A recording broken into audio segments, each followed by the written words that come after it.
Blessing ടുഡേയിലേക്ക് എല്ലാവർക്കും സ്വാഗതം. എല്ലാവരും ഭയങ്കര സന്തോഷത്തിലായിരിക്കുക എന്ന് ഞാൻ കരുതുന്നു. കാരണം ഈ ആഴ്ച മുഴുവൻ ബ്രദർ ഡാമിൻ നൽകിക്കൊണ്ടിരിക്കുന്ന സന്ദേശം എന്ന് പറയുന്നത് സന്തോഷത്തിന്റെ വിവിധ തലങ്ങളെക്കുറിച്ചാണ്. സന്തോഷം, സ്തുതിക്കുമ്പോൾ കിട്ടുന്ന സന്തോഷം, അല്ലെങ്കിൽ സന്തോഷത്തിന്റെ തൈലത്തെക്കുറിച്ച്, ഇങ്ങനെ വ്യത്യസ്തമായ കാര്യങ്ങളാണ് നമ്മൾ കേട്ടുകൊണ്ടിരിക്കുന്നത്.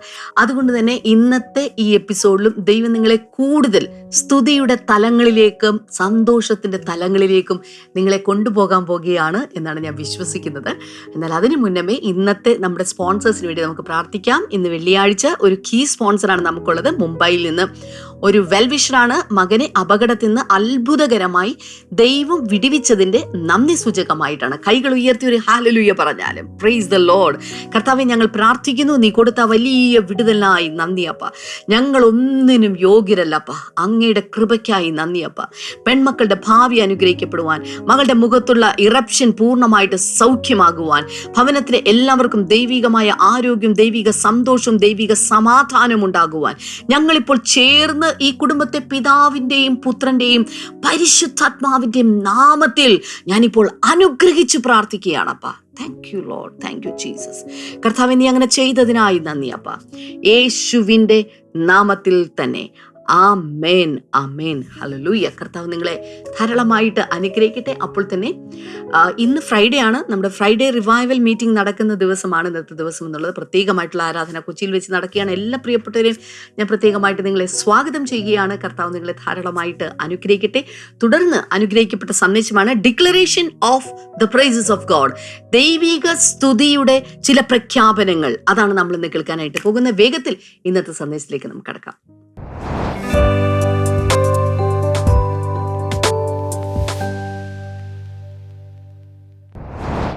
Welcome back. ഇന്നത്തെ ദിവസം നിങ്ങളുടെ ജീവിതത്തിൽ ഒരു വലിയ അനുഗ്രഹമായി മാറട്ടെ. കർത്താവ് യഥാവാനായി നമുക്ക് വേണ്ടി ജീവിച്ചിരിക്കുന്നു. നമുക്കൊരു പിതാവുണ്ട്, നമുക്കൊരു മൂത്ത സഹോദരനുണ്ട്, യേശു കർത്താവ്. നമ്മെ വഴി നടത്തുന്ന ഒരു GPS ഉണ്ട്, പരിശുദ്ധാത്മ നമ്മുടെ അകത്തുണ്ട്. ഓൾറൈറ്റ്. കഴിഞ്ഞ ദിവസം യേശുവിൻ്റെ പുസ്തകം 61:3 അതിൻ്റെ ലാസ്റ്റ് പാർട്ടിൽ, അല്ലെങ്കിൽ എൻ്റെ രണ്ടാമത്തെ മിഡിൽ പാർട്ടിൽ പറയുന്ന ഒരു കാര്യം നമ്മൾ ചിന്തിച്ചു. അതിതാണ്, a garment of praise instead of a spirit of despair. വിഷണ്ണ മനസ്സിന് പകരം സ്തുതിയുടെ മേലാട അല്ലെങ്കിൽ സ്തുതിയുടെ അങ്കി, അതിനെക്കുറിച്ചൊക്കെ ഇങ്ങനെ പറഞ്ഞുകൊണ്ടിരിക്കുകയായിരുന്നു. സാധാരണ വസ്ത്രങ്ങളെ കുറിച്ചൊക്കെ ബോധമുള്ള, സെൻസുള്ള ആളുകൾ ഓരോ ഒക്കേഷനും പ്രത്യേക രീതിയിലുള്ള വസ്ത്രമാണ് ധരിക്കുക. ഉദാഹരണത്തിന് ജോലിക്ക് പോകുമ്പോൾ അവിടുത്തെ രീതി അനുസരിച്ച് ഉള്ള വസ്ത്രം. ഇനി അതിൽ തന്നെ ശരീരം കൊണ്ട് അധ്വാനിക്കേണ്ട പല വർക്കുകളൊക്കെ ഉള്ള ഒരു വർക്കിംഗ് ഡ്രസ്സ് ഉണ്ട് അവർക്ക്. വർക്ക്ഷോപ്പുകളോ അല്ലെങ്കിൽ പ്ലാന്റുകളിലോ ഫാക്ടറികളിലൊക്കെ വർക്ക് ചെയ്യുന്നവർക്ക്. ഓഫീസുകളിലാണെങ്കിൽ ചിലപ്പോൾ അവർക്ക് അതിൻ്റെതായ ഒരു യൂണിഫോം കാണും. നേഴ്സസിന് യൂണിഫോം ഉണ്ട്, ഡോക്ടേഴ്സിന് യൂണിഫോം ഉണ്ട്, പോലീസിന് യൂണിഫോം ഉണ്ട്. ഹോസ്പിറ്റലിൽ തന്നെ പല ഡിപ്പാർട്ട്മെൻറ്റുകളിലുള്ളവർക്ക് അതിൻ്റെതായ യൂണിഫോം ഉണ്ട്. ചർച്ചിൽ പോകുമ്പോൾ സാധാരണ നമ്മൾ കുറച്ചുകൂടി ഡ്രസ്സ് ശ്രദ്ധിച്ച് മാന്യമായ രീതിയിൽ വസ്ത്രം ധരിച്ച് ചർച്ചിൽ പോകാൻ ശ്രമിക്കും. അങ്ങനെയാണ് സാധാരണ എല്ലാവരും. ഒരു വിവാഹത്തിന് പോകുമ്പോൾ കുറച്ചുകൂടി പൊളപള തിളങ്ങുന്ന, അല്ലെങ്കിൽ കുറച്ചുകൂടി നല്ല, എങ്ങനെയാണ് പറയേണ്ടതെന്ന് ആ രീതിയിൽ അവിടുത്തെ സാധാരണ ചിലപ്പോൾ ഡ്രസ് കോഡ് എന്തെങ്കിലും ഉണ്ടോ, വേറെ ഏതെങ്കിലും ഒരു ബിസിനസ് പാർട്ടിക്കാണ് പോകുന്നതെങ്കിൽ അതനുസരിച്ച്. മരിച്ച വീട്ടിൽ പോകുമ്പോൾ ആരും ഈ കല്യാണ വീട്ടിൽ പോകുന്ന പോലെയുള്ള ഡ്രസ്സ് ഇട്ടുകൊണ്ട് പോവില്ല. വൈറ്റോ ക്രീമോ അല്ലെങ്കിൽ കുറച്ചുകൂടെ ചിലർ ബ്ലാക്ക്, അല്പം കൂടെ ദുഃഖത്തിൽ പങ്കുചേരാൻ വേണ്ടിയിട്ടുള്ള രീതിയിൽ ആണ് സാധാരണ പോകുന്നത്. കുറച്ച് മൈൽഡ് കളേഴ്സ്, സട്ടിൽ കളേഴ്സൊക്കെ ഉപയോഗിക്കും. എനിക്കെൻ്റെ സെൻസൊക്കെ ഇത്തിരി കുറവാണ്, ക്ഷമാസിസ്റ്റൊക്കെ ഭയങ്കര കൂടുതലുമാണ്. അപ്പം ഈ ഞാൻ പറയാൻ വന്നത്, ഓരോ ഒക്കേഷനും എന്തുണ്ട്, വസ്ത്രധാരണത്തിൽ വ്യത്യാസം വരുത്തും. അലക്ഷ്യമായ ഒരാൾ നല്ല രീതിയിൽ വസ്ത്രം ധരിക്കാൻ, അതായത് ഡ്രസ്സിങ്ങിലൊക്കെ ഇത്തിരി കെയർഫുൾ ആകുന്നൊരു ക്യാരക്ടറാണ്. പക്ഷേ ഒരു ദിവസം ഒട്ടും ശ്രദ്ധയില്ലാതെ, മുടിയും ചെയ്യാതെ, എന്തോ ഒരു ഡ്രസ്സ് ഇട്ടുകൊണ്ട് ഓഫീസിലേക്ക് വന്നാൽ, എന്താണ് ഇങ്ങനെ വന്നിരിക്കുന്നത്, ഒട്ടും ഇതെന്താ ഇങ്ങനെ നമ്മൾ തന്നെ ചോദിക്കും. കാരണം ഒരുപക്ഷെ അലസമായ അന്ന് വരാൻ കാരണം മൂഡ് അങ്ങനെയാണ്. അല്ലേലും ഇതൊക്കെ ചെയ്തിട്ട് എന്താ കാര്യം എന്ന മൂഡിലാണ് വന്നിരിക്കുന്നതെങ്കിൽ ഒരുപക്ഷെ അലക്ഷ്യമായി എന്തെങ്കിലുമൊക്കെ വലിച്ചു വാരി ഇട്ടുകൊണ്ടിങ്ങ് വരും. കഴിഞ്ഞ ദിവസം ഞാൻ പറഞ്ഞ പോലെ ഒരു ഫ്യൂണറലാണെങ്കിൽ അതിനനുസരിച്ചായിരിക്കും ചെയ്യുന്നത്. ഇവിടെ പറയാണ്, instead of a spirit of despair, ഭയങ്കരമായ ഒരു വിഷണ്ണ മനസ്സിന് പകരം സ്തുതിയുടെ ഒരു മേലാട ഞാൻ നിങ്ങളെ ഇടിവിക്കും. വസ്ത്രങ്ങൾ കീറി കരയുന്നൊരു രീതി അവിടെ ഉണ്ടായിരുന്നു എന്ന് ഞാൻ കഴിഞ്ഞ ദിവസമൊക്കെ പറഞ്ഞല്ലോ. സാധാരണ ഒരു മരണം അറിഞ്ഞാൽ ഏറ്റവും അടുത്ത ഒരാളാണെങ്കിൽ പെട്ടെന്ന് മേൽവസ്ത്രം മേലെങ്കിൽ വലിച്ചു കീറി കരയും, മാറത്തടിക്കും. പിന്നെ ബാക്കിയെല്ലാം ഞാൻ പറഞ്ഞു. യോബിന്റെ പുസ്തകം 16:15 വായിച്ചു നോക്കിയാൽ, ജോബ് 16:15 അവിടെ പറയുന്ന, have sewed sackcloth o my skin and buried my brow in the dust. എന്ന് വെച്ചാൽ എൻ്റെ ശരീരത്തിൽ ഞാൻ ചെയ്തിരിക്കുന്നത് ഒരു ചാക്കുവസ്ത്രം, ചണവസ്ത്രം തുന്നി ഞാൻ എൻ്റെ ത്വക്കിന് മുകളിൽ ധരിച്ചിരിക്കുകയാണ്. അത് കൃത്യമായ യഥാർത്ഥത്തിലാണത് ഉദ്ദേശിക്കുന്നത് എനിക്കറിഞ്ഞിട്ട്. ഏതായാലും ചാക്കുവസ്ത്രം ധരിച്ചിരിക്കുകയാണ്. കാരണം മക്കളെല്ലാം മരിച്ചിരിക്കുന്നു, കൃഷിനാശം, ബിസിനസ് തകർന്നിരിക്കുന്നു, സ്റ്റാഫ്, വർക്കേഴ്സ് എല്ലാം തകർന്നു. വൈഫ് വരെ വേണ്ടാത്തത് പറഞ്ഞത്, നിങ്ങളുടെ ഈ ഭക്തി കൊണ്ടാണ്, അന്നേ ഞാൻ പറഞ്ഞതല്ലേ, ഈ പ്രാർത്ഥന പ്രാർത്ഥന പ്രാർത്ഥന, ഏത് നേരം യാഗം, ഏത് നേരം ദൈവം ദൈവം എന്ന് പറഞ്ഞിട്ട് ഇപ്പൊ എന്ത് കിട്ടി എന്ന് ഭാര്യ ചോദിക്കും. എല്ലാം തകർന്നിരിക്കുന്ന സമയത്ത് ചാക്ക് വസ്ത്രം ധരിച്ച് അവിടെ പ്രധാനമായി, I buried my bro in the dust. എൻ്റെ ഈ നെറ്റിയും ഈ മുഖം എന്ന അർത്ഥത്തിലെടുക്കാം, തന്നെ പൊടിയിൽ താഴ്ത്തി വെച്ച്, എന്ന് പറഞ്ഞാൽ മണ്ണിൽ കവിണ്ണ് കിടക്കുകയാണ്. ഇതുപോലൊരു ദുഃഖം, ഇതുപോലൊരു വേദന, എല്ലാം തകർന്നു, ജീവിതം മുഴുവൻ തകർന്നു. ആയുസ്സിൽ ഇതുവരെ ഉണ്ടാക്കി കൊണ്ടുവന്നതും ബിൽഡ് ചെയ്ത് കൊണ്ടുവന്ന കുടുംബവും എല്ലാം തകർന്നേ. കുടുംബജീവിതം, സമ്പത്ത്, ഉണ്ടായിരുന്ന ഫാക്ടറി അല്ലെങ്കിൽ ബിസിനസ്, വർക്കേഴ്സ്, സ്റ്റാഫ്, മാനേജേഴ്സ് എല്ലാം തകർന്നു. ഒന്നുമില്ല, അങ്ങനെ പൊടിയിൽ കിടക്കുകയാണ്.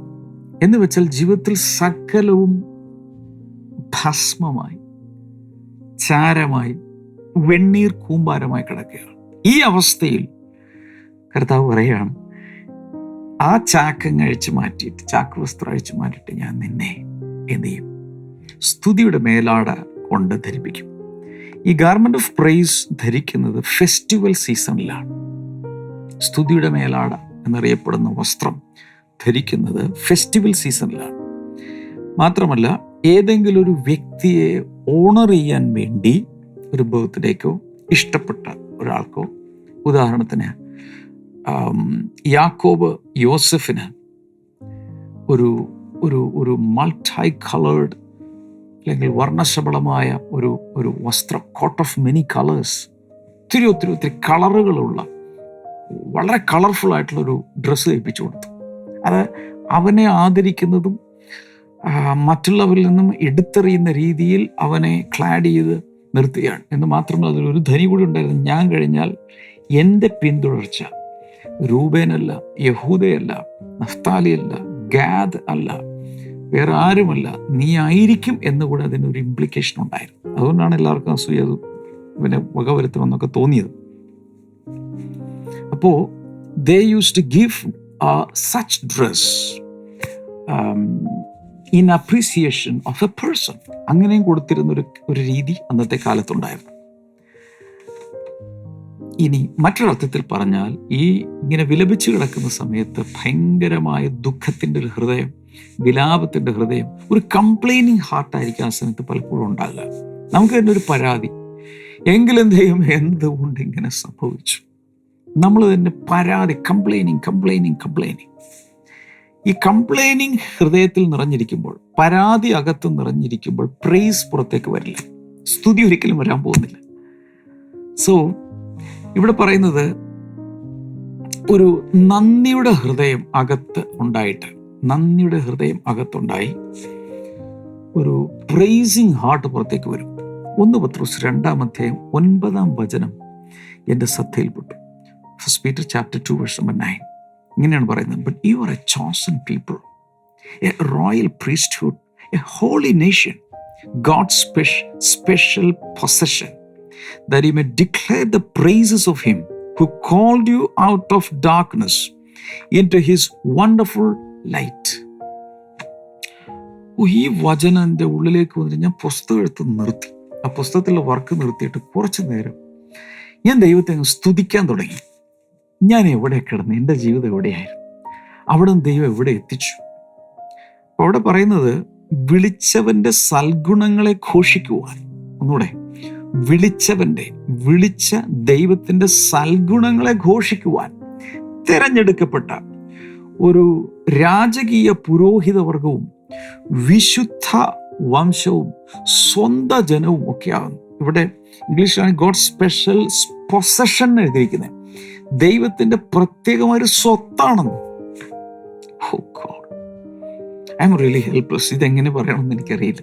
അവിടെ പറയുന്നത്, ഒന്ന് chosen people, you are a chosen people. ദൈവത്താൽ തിരഞ്ഞെടുക്കപ്പെട്ട ഒരു ജനമാണ്. വീണ്ടെടുക്കപ്പെട്ടവർ, രക്ഷിക്കപ്പെട്ടവർ, യേശുവിൽ വിശ്വസിക്കുന്നവർ ദൈവത്താൽ തിരഞ്ഞെടുക്കപ്പെട്ട ഒരു ജനമാണ്.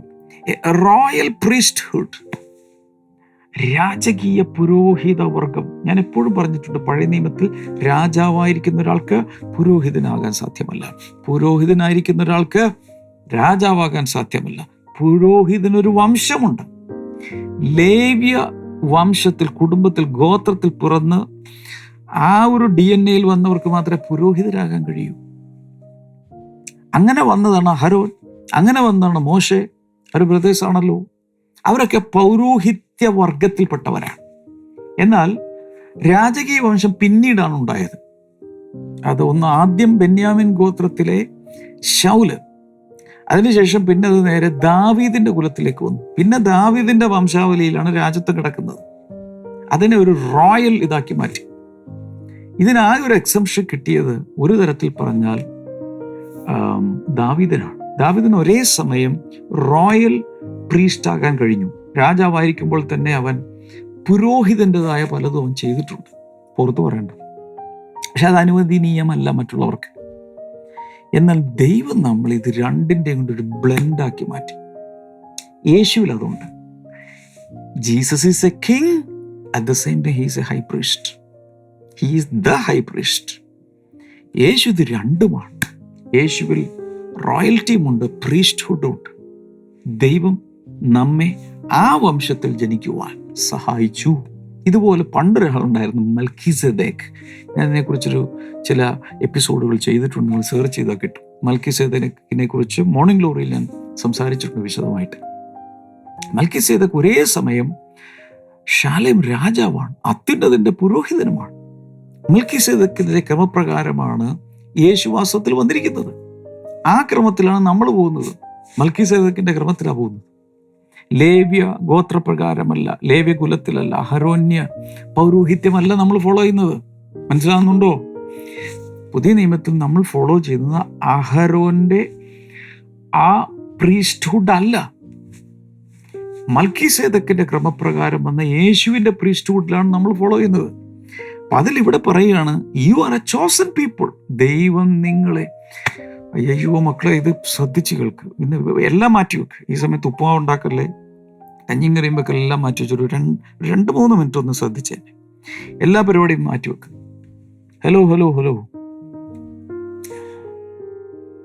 U are a chosen people. ദൈവത്താൽ തിരഞ്ഞെടുക്കപ്പെട്ടൊരു ജനം, എ റോയൽ പ്രീസ്റ്റ്ഹുഡ്, രാജകീയ പുരോഹിത വർഗം, എ ഹോളി നേഷൻ, വിശുദ്ധ വംശം, വിശുദ്ധ ജനം, ഗോഡ്സ് സ്പെഷ്യൽ പൊസഷൻ എന്ന് വെച്ചാൽ ഗോഡ്സ് സ്പെഷ്യൽ ട്രഷർ. ദൈവത്തിൻ്റെ സ്വത്താണ് നീ. ഇതൊക്കെ ചെയ്തത് എന്തിനാണ്? That you may declare the praises of him who called you out of darkness into his wonderful light. ഇരുളിൽ നിന്നും അവൻ്റെ അത്ഭുത പ്രകാശത്തിലേക്ക് നിന്നെ വിളിച്ചവന്റെ സൽഗുണങ്ങളെ ഘോഷിക്കുവാൻ തെരഞ്ഞെടുക്കപ്പെട്ട ഒരു ജനവും രാജകീയ പുരോഹിത വർഗവും വിശുദ്ധ വംശവും സ്വന്തം ജനവുമാണ്. ഈ വചനങ്ങ് വായിച്ചിട്ട് ഞാനങ്ങ് എല്ലാ പരിപാടിയും നിർത്തി അവന്റെ സൽഗുണങ്ങളെ, ദൈവത്തിൻ്റെ സൽഗുണങ്ങളെ, പ്രൈസസ് ഓഫ് ഹിം, അവന്റെ സ്തുതികൾ അർപ്പിക്കാൻ തുടങ്ങി. അപ്പൊ എനിക്കൊരു വെളിപാട് കിട്ടി. എന്താണ് ഈ സംഭവം? ഈ ഗാർമെന്റ് ഓഫ് പ്രൈസ് എന്ന് പറയുന്നത് ഇന്ന് നമ്മളെ സംബന്ധിച്ചിടത്തോളം പുറത്തിടുന്ന ഏതെങ്കിലും ഒരു ടൈലർ തയ്ച്ച അല്ലെങ്കിൽ എംബ്രോയിഡറി തയ്ച്ച ഏതെങ്കിലും ഒരു സ്ഥലത്ത് കൊണ്ടുപോയി വെഡ്ഡിങ് ഗൗൺ പോലെയൊക്കെ തയ്പ്പിച്ചെടുത്തൊരു ഗൗണൊന്നുമല്ല. അവിടെ സംഭവിക്കുന്നത് നമ്മുടെ സ്പിരിറ്റ് ഓഫ് ഡെസ്പയർ പ്ലക്ക് ചെയ്ത് മാറ്റി വിഷണ്ണ മനസ്സും നിരാശയും എല്ലാം കൂടെ എടുത്ത് പാറിച്ച് കളഞ്ഞ ശേഷം അകത്തേക്ക് ഒരു ഗ്രാറ്റിറ്റ്യൂഡ്, ഒരു ആറ്റിറ്റ്യൂഡ് ഓഫ് ഗ്രാറ്റിറ്റ്യൂഡ്, ഒരു താങ്ക്ഫുൾനെസ്, അകത്ത് കംപ്ലൈനിങ് സ്പിരിറ്റ് മാറിയിട്ട് പരാതി പറയുന്ന രീതികളും അതൊക്കെ അങ്ങ് മാറിയിട്ട് അകത്തോട്ട് വന്ന് സ്തുതി വന്നിങ്ങനെ നിറയുക. ദൈവത്തിൻ്റെ സൽഗുണങ്ങൾ ഇങ്ങനെ വന്ന് നിറഞ്ഞിട്ട് ആദരഫലമെന്ന് സ്തോത്രയാഗം പുറത്തേക്ക് സ്തുതികളായി ഇങ്ങനെ വരുന്ന ഒരു സ്പിരിറ്റ് നമ്മുടെ അകത്ത് വരുന്നു. വൗ! അതാണ് ഗാർമെന്റ് ഓഫ് പ്രൈസ്. എത്ര പേർക്ക് ഗാർമെന്റ് ഓഫ് പ്രൈസ് ഉണ്ട്? ദൈവത്തെ പിശുക്കില്ലാതെ സ്തുതിക്കാൻ കഴിയുന്ന എത്ര പേരുണ്ട്? ഇല്ലെങ്കിൽ ഇന്ന് ഈ ഡ്രസ്സ് എടുത്ത് അണിഞ്ഞോളണം. യേശുവിൻ്റെ അഭിഷേകത്തിൽ ഇതുണ്ടെന്ന്, ഗാർമെന്റ് ഓഫ് പ്രൈസ് ഉണ്ട്. ഹലോ എല്ലാവരും ശ്രദ്ധിച്ചില്ല. യേശുവിൻ്റെ മേൽ പിതാവ് പകർന്ന അഭിഷേക തൈലത്തിൽ ഇതുണ്ട്. എന്താണത്?